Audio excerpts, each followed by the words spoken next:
வாழைத்தண்டு தட்டைப்பயிறு போட்டு பொரியல் பண்ணிருக்கீங்களா? செம்ம டேஸ்டா இருக்குங்க. வாழைத்தண்டே வேண்டாம் பிடிக்காதுன்னு சொல்றவங்க கூட இந்த பொரியலை விரும்பி சாப்பிடுவாங்க. ரொம்ப சுவையா இருக்கும். வாழைத்தண்டு கம்மியா இருந்தா கூட இதை வச்சு மேனேஜ் பண்ணிடலாம். சும்மா ஒரு 2 கைப்பிடி அளவுக்கு தட்டைப்பயிறு நான் நைட்டே ஊற வச்சு வச்சுட்டேங்க. இப்ப காலையில அந்த வாழைத்தண்டை அறுத்து தண்ணியில போட்டு வச்சிருக்கேன். நாரெல்லாம் எடுத்துட்டு, தட்டைப்பயிரோட அளவு நம்ம இஷ்டம் தாங்க. அதிகமா வேணும்னா கூட எடுத்துக்கலாம். ஒரு கடாயில 2 ஸ்பூன் அளவுக்கு தேங்காய் எண்ணெய் சேர்த்துட்டு கடுகு தாளிச்சுக்கலாம். நான் எப்பவுமே பொரியலுக்கு தேங்காய் எண்ணெய் சேர்ப்பேன். பச்சை மிளகாய் 2, கொஞ்சம் இஞ்சி இடிச்சு சேர்த்திருக்கேன். கூட கொஞ்சம் பெரிய வெங்காயம் சேர்த்திருக்கேன். நீங்க சின்ன வெங்காயம் கூட சேர்த்துக்கலாம். சிம்ல வச்சு நல்லா வதக்கிக்கோங்க.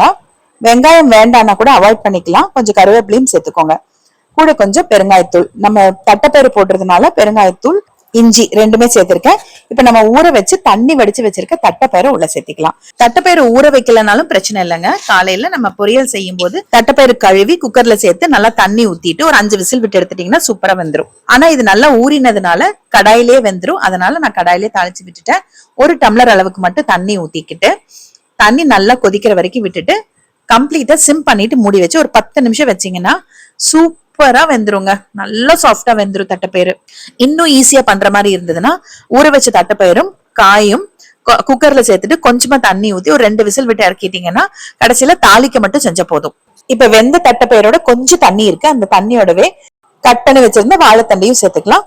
ஒரு 1/2 ஸ்பூனுக்கும் கம்மியா கல்லுப்பு சேர்த்துட்டு கலந்துட்டு தண்ணி திருப்பி எதுவும் ஊத்த வேண்டாம். ஏன்னா வாழைத்தண்டு சீக்கிரம் வெந்துடும்.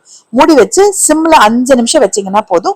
சூப்பரா காய் வெந்துடும். தண்ணியும் நல்லா வத்திரும். காய் வெந்ததுக்கு அப்புறம் தண்ணி இருந்ததுன்னா மூடி போடாம ஒரு 2 நிமிஷம் கொஞ்சம் மீடியம் ஃபிளேம்ல வச்சு கலந்து விடுங்க. தண்ணி சுத்தமா வத்திரும். அவ்வளவுதாங்க. இப்ப காய் ரெடி ஆயிடுச்சு. நான் அடுப்பு ஆஃப் பண்ணிட்டு ஒரு 2 கைப்பிடி அளவுக்கு தேங்காய் துருவல் சேர்த்து மிக்ஸ் பண்ணிட்டு அப்படியே சர்வ் பண்ண வேண்டியதுதான். தேங்காய் அதுவும் உங்க இஷ்டம் தான். வேணும்னா சேர்த்திக்கோங்க, இல்லைன்னாலும் வேண்டாம். தேங்காய் இல்லாமையும் நல்லாதான் இருக்கும். தட்டைப்பயிறு தனியா குக்கர்ல வேக வச்சு வச்சிருந்தீங்கன்னா காய் வெந்ததுக்கு அப்புறமா தேங்காய் சேர்க்கறதுக்கு முன்னாடி தட்டைப்பயிறு சேர்த்து மிக்ஸ் பண்ணிட்டு அப்புறமா தேங்காய் சேர்த்துக்கலாம். இந்த பொரியல் பாத்தீங்கன்னா சாம்பார், ரசம், புளிக்குழம்பு எல்லாத்துக்குமே சூப்பரா சூட் ஆகுங்க.